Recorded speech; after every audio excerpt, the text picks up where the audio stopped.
التقرير التالي سيتحدث عن المسيرة الهلالية نحو بطولة آسيا ومن ثم العالمية.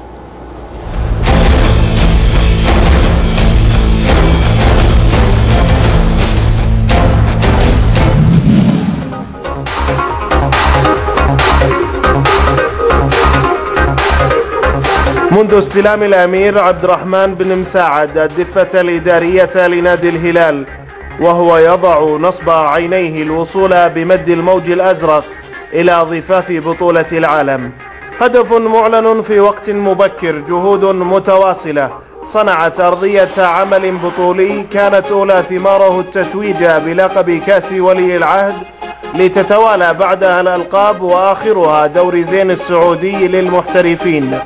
نتائج موسم ماضي أغرت الهلال للاستمرار على حاله دون أي تغيير في الجهاز الفني أو المحترفين الأجانب، إلا أن الرياح هذه المرة عصفت من المغرب العربي بحثا عن تغيير إجباري بخطف المدرب جيريتس الذي أعلن الرحيل بعد إنهاء المهمة الآسيوية.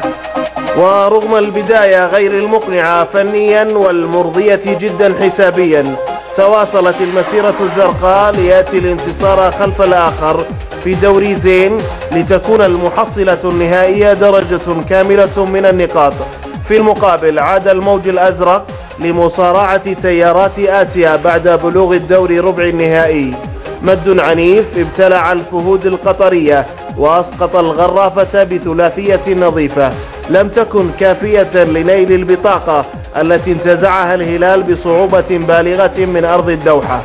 وبين الأمس واليوم مر الهلال بعوارض كثيرة، ابتداء من تجديد عقود بعض اللاعبين وعلى رأسهم ياسر القحطاني، ومرورا برحيل جيريتس، ووقوفا عند الإصابات التي يعانيها الفريق، عقبات ذللها الهلال ممهدا طريقه نحو المونديال العالمي الذي يبعد عنه خطوتين فقط.